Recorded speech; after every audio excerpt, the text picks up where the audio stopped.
कलंगा दुर्ग। आचार्य चतुरसेन शास्त्री। आचार्य ने यहां मगरूर अंग्रेजों के दांत खट्टे करने वाले वीर गोरखाओं की देहरादून के निकट घटी उस बहादुराना लड़ाई और उस दुर्ग का ऐतिहासिक विवरण उपलब्ध कराया है, जो आज की पीढ़ी के लिए लुप्त प्राय हो चुका था। यह घटना सन 1814 के शरतकाल में घटी थी। आज उसे घटे लगभग 150 बरस बीत गए।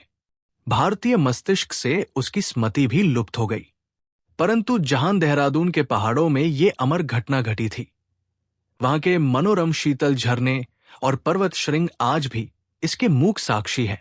उस दिनों महत्वाकांक्षी और मगरूर अंग्रेज हेस्टिंग्स गवर्नर जनरल था, जो ईस्ट इंडिया कंपनी का प्रतिनिधि था। ईस्ट इंडिया कंपनी की उन दिनों भारत में आर्थिक कष्टों के कारण डगमग स्थिति हो रही थी। अंग्रेज कर्मचारियों के लटखसोट और अत्याचारों से सारे भारत में क्षोभ का वातावरण उठ खड़ा हुआ था। कंपनी के नौकर अब भारत में खुली डकैती पर उतर आए थे।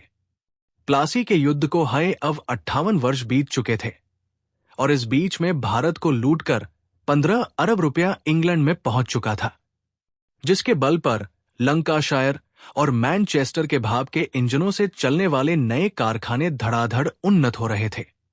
इस लूट का अर्थ यह था कि 58 बरस तक निरंतर 25 करोड़ रुपया सालाना कंपनी के नौकर भारतवर्ष से लूटकर इंग्लैंड भेजते रहे थे। निश्चय ही इस भयानक लूट के मुकाबले महमूद गजनवी और मोहम्मद गौरी के हमले बच्चों के खेल थे। अब अंग्रेज केवल भारत में व्यापारी ही न रह गए थे, वे अपने साम्राज्य के सपने भी साकार कर रहे थे। और अब उनकी मुख्य अभिलाषा ये थी कि जैसे ऑस्ट्रेलिया, अफ्रीका, अमेरिका आदि देशों में अंग्रेज बस्तियां कायम हो चुकी थी, वैसी ही भारत में भी हो जाए। परंतु उनका दृष्टिकोण यह था कि भारत के गर्म मैदानों की अपेक्षा हिमालय की घाटियों में ही ये अंग्रेजी उपनिवेश स्थापित किए जाएं, जहां अंग्रेजों की अपनी नैतिक और शारीरिक शक्तियां ज्यों की त्यों कायम रह सके। हिमालय की रमणीय घाटियों के प्रति उनका मोह बहुत था और वे देहरादून, कुमायूं, गढ़वाल के इलाकों पर अपने दांत गड़ाए हुए थे। परंतु उन दिनों ये सब जिले नेपाल के स्वाधीन साम्राज्य के अंतर्गत थे। अंग्रेज इससे कुछ पूर्व ही लाहौर के महाराज रणजीत सिंह को भड़काकर नेपाल से लड़ा चुके थे, पर वीर नेपालियों ने आक्रांताओं के अच्छी तरह दांत खट्टे किए थे। अब यह स्पष्ट था कि भारत के इस मनोरम अंचल में अंग्रेज यदि अपने उपनिवेश स्थापित करना चाहते हैं, तो उन्हें खुल्लम खुल्ला नेपाल से लोहा लेना होगा। इस समय सारण और गोरखपुर के जिलों में नेपाल की सरहदें मिलती थी और वहां पर कुछ भूमि कंपनी और नेपाल की विवादग्रस्त थी, जिसके संबंध में कभी कभी छोटे छोटे उपद्रव होते ही रहते थे। ऐसे ही एक विवाद का बहाना उठाकर अंग्रेजों ने नेपाल सरकार से युद्ध की घोषणा कर दी। नेपालियों की वीर जाति ने अब तक न तो पराजय का कभी सामना किया था, न पराधीनता का। यद्यपि उसकी शक्तियां सीमित थी, परंतु उसने अंग्रेजों से लोहा लेने में तनिक भी हिचक न दिखाई। अप्रसीम लूटखसोट के बावजूद इस समय भारत में कंपनी की आर्थिक स्थिति इतनी नाजुक थी कि उन दिनों कंपनी की हुंडिया बाजार में 12% बड़े पर बिकती थी। परंतु अंग्रेज ऐसे अवसरों के लिए अनेक हथकंडे हाथ में रखते थे। उन्होंने अवध के नवाब गाजी उद्दीन हैदर की गर्दन दबोचकर 2.5 करोड़ रुपया कर्ज ले लिया और नेपाल से युद्ध की विस्तृत योजना बनाकर युद्ध छेड़ दिया। इस समय नेपाल का राज्य कंपनी के राज्य से बहुत छोटा था।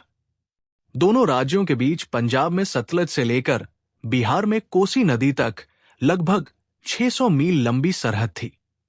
अंग्रेजों ने इस सरहद पर 5 मोर्चे बांधे और 5 स्थानों से नेपाल पर आक्रमण करने का प्रबंध कर लिया। एक मोर्चा लुधियाना में कर्नल आक्टरलोनी के अधीन था, दूसरा मेजर जनरल जिलेप्सी के अधीन मेरठ में था, तीसरा मेजर जनरल वुड के अधीन बनारस और गोरखपुर में था, चौथा मुर्शिदाबाद और 5वां कोसी नदी के उस पार पूर्णिया की सरहद और सिक्किम राज्य के सिर पर था। इन सब मोर्चों पर अंग्रेज सरकार की 30,000 सेना में उत्तम तोपखाने के जमा की गई थी, जिसका सामना करने के लिए नेपाल दरबार मुश्किल से 12,000 सेना जुटा सका था।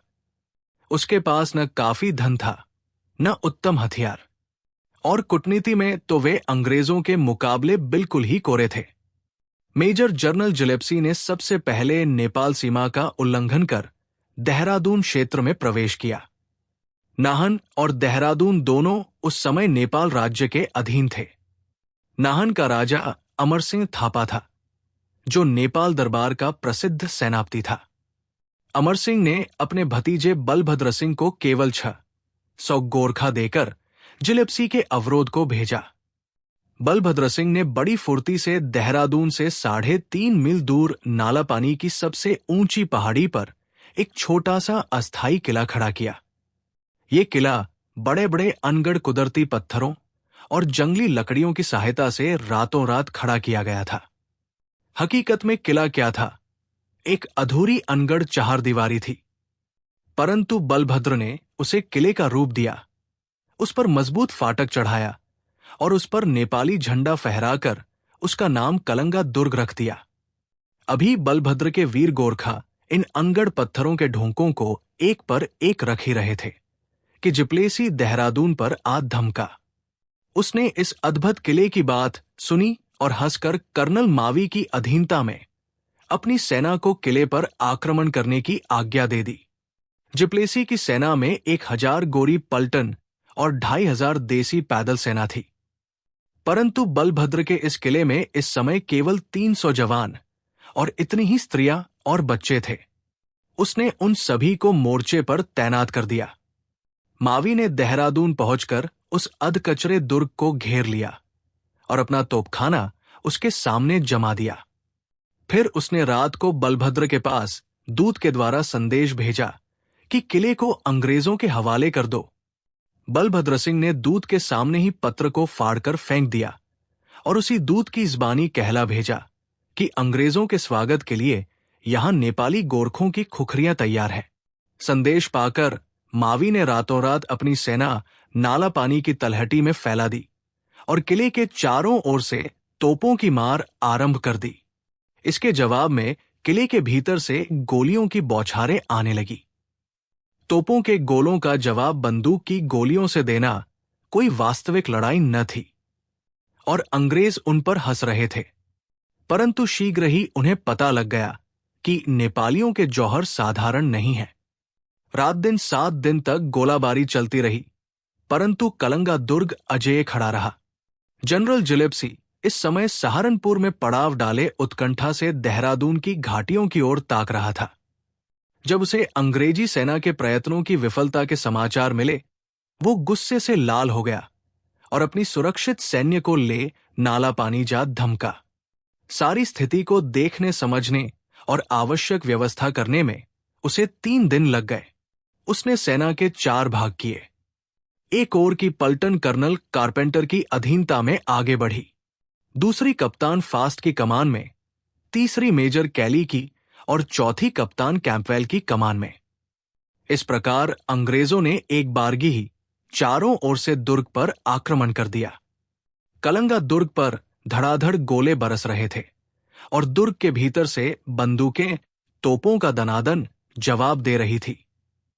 अंग्रेजी सेना का जो योद्धा दुर्ग की दीवार या द्वार के निकट पहुंचने की हिमाकत करता था, वही ढेर हो जाता था, वापस लौटता न था। इस समय नेपाली स्त्रियां भी अपने बच्चों को पीठ पर बांधकर बंदूकें दाग रही थी। अनेक बार अंग्रेजी सेना ने दुर्ग की दीवार तक पहुंचने का प्रयत्न किया, पर हर बार उन्हें निराश होना पड़ा। अनगिनत अंग्रेज सिपाहियों और अफसरों को गोरखा गोलियों का शिकार होकर वही ढेर होना पड़ा। बार बार की हार और विफलता से चिढ़कर जनरल जिप्लेसी स्वयं 3 कंपनियां गोरे सिपाहियों के साथ लेकर दुर्ग के फाटक की ओर बढ़ा, परंतु दुर्ग के ऊपर से जो गोलियों और पत्थरों की बौछारें पड़ी तो गोरी पलटन भाग खड़ी हुई। गुस्से और खीज में भरा जिलेप्सी अपनी नंगी तलवार हवा में घुमाता हुआ दुर्ग के फाटक तक बढ़ता चला गया। जब वो फाटक से केवल 30 गज के अंतर पर था कि एक गोली उसकी छाती को पार कर गई और वो वहीं मरकर ढेर हो गया। गोरखों के पास केवल एक ही छोटी सी तोप थी, वो उन्होंने फाटक पर चढ़ा रखी थी। उसकी आग के मारे शत्रु आगे बढ़ने का साहस न कर सकते थे। इसके अतिरिक्त तीखे तीर भी गोरखा बरसा रहे थे। जनरल जिलेप्सी की मृत्यु से अंग्रेजी सेना में भय की लहर दौड़ गई, परंतु मावी ने अंग्रेजी सेना का नेतृत्व हाथ में लेकर सेना को पीछे लौटने का आदेश दिया। अंग्रेजी सेना बेंत से पीटे हुए कुत्ते की भांति कैंपों में लौट आई। मावी अब किले पर आक्रमण का साहस न कर सकता था। वो घेरा डालकर पड़ा रहा। किले वालों को सांस लेने का अवसर मिला। मावी ने दिल्ली सेंटर को मदद भेजने को लिखा और वहां से भारी तोपखाना और गोरी पलटन देहरादून आ पहुंची। इसके बाद नए साजबाज से किले का मुहासरा किया गया। अब रात दिन किले पर गोले बरस रहे थे। गोलों के साथ दीवारों में लगे अनगढ़ पत्थर भी टूट टूट कर करारी मार करते थे। एक एक करके किले के आदमी कम होते जाते थे। गोली बारूद की भी कमी होती जाती थी, परंतु बलभद्र सिंह की मूंछें नीचे झुकती नहीं थी। उसका उत्साह और तेज वैसा ही बना हुआ था। इसी प्रकार दिन और सप्ताह बीतते चले गए। अकस्मात ही किले में पानी का अकाल पड़ गया। पानी वहां नीचे की पहाड़ियों के कुछ झरनों से जाता था और अब ये करने अंग्रेजी सेना के कब्जे में थे। उन्होंने नाले बंद करके किले में पानी जाना एकदम बंद कर दिया था। धीरे धीरे प्यासी स्त्रियों और बच्चों की चीत्कारें घायलों की चीत्कारों से मिलकर करुणा का स्रोत बहाने लगी। दीवारें अब बिल्कुल भग्न हो चुकी थी। उनकी मरम्मत करना संभव न था। तोप के गोले निरंतर अपना काम कर रहे थे। उन तोपों की भीषण गर्जना के साथ ही जख्मियों की चीखें, पानी की एक बूंद के लिए स्त्रियों और बच्चों का कातर क्रंदन दिल को हिला रहा था।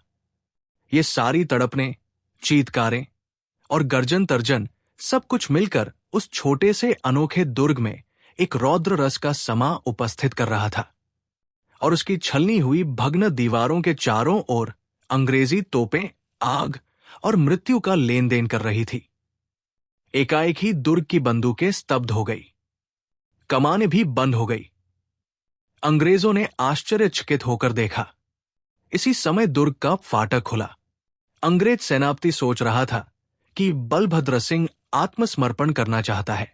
उसने तत्काल तोपों को बंद करने का आदेश दे दिया। सारी अंग्रेजी सेना स्तब्ध खड़ी उस भग्न दुर्ग के मुक्तद्वार की ओर उत्सुकता से देखने लगी।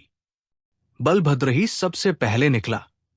कंधे पर बंदूक, हाथ में नंगी तलवार, कमर में खुखरी, सिर पर फौलादी चक्र, गले में लाल गुलबंद, और उसके पीछे कुछ घायल, कुछ बेघायल योद्धा बंदूकें कंधों पर और नंगी तलवारें हाथों में लिए हुए। उनके पीछे स्त्रियां, जिनकी पीठ पर बच्चे कसकर बंधे हुए और हाथों में नंगी खुखरियां। कुल 70 प्राणी थे, सब प्यास से बेताब। बलभद्र का शरीर सीधा, चेहरा हंसता हुआ, मूंछें नोकदार, ऊपर को चढ़ी हई, सिपाही की नपी तुली चाल चलता हुआ वो अंग्रेजी सेना में धंसा चला गया। उसके पीछे उसके 70 साथी स्त्री पुरुष। किसी का साहस उन्हें रोकने का न हुआ। बलभद्र सिंह अंग्रेजी सेना के बीच से रास्ता काटता हुआ साथियों सहित नाला पानी के झरनों पर जा पहुंचा। सबने जी भरकर झरने का स्वच्छ ठंडा और ताजा पानी पिया। फिर उसने अंग्रेजी जनरल की ओर मुंह मोड़ा। उसी तरह बंदूक उसके कंधे पर थी और हाथ में नंगी तलवार। उसने चिल्लाकर कहा, कलंगा दुर्ग अजेय है, अब मैं स्वेच्छा से उसे छोड़ता हूं। और वो देखते ही देखते अपने साथियों सहित पहाड़ियों में गुम हो गया। अंग्रेज जनरल और सेना स्तब्ध खड़ी देखती रह गई। जब अंग्रेज दुर्ग में पहुंचे तो वहां मर्दों, औरतों और बच्चों की लाशों के सिवा कुछ न था। ये उन वीरों के अवशेष थे जिन्होंने एक डिवीजन सेना को 1 महीने से भी अधिक रोके रखा था और वहां के संग्राम में जनरल जिलेप्सी को मिलाकर अंग्रेजों के 31 अफसर और 718 सिपाही काम आए थे। अंग्रेजों ने किले पर कब्जा कर उसे जमींदोज कर दिया। इस काम में उन्हें केवल कुछ घंटे लगे। इस समय उस स्थान पर साल वृक्षों का घना जंगल है और रीचपाना नदी के किनारे एक छोटा सा स्मारक बना हुआ है जिस पर खुदा है, हमारे वीर शत्रु बलभद्र सिंह और उसके वीर गोरखों की स्मृति में सम्मानोपहार।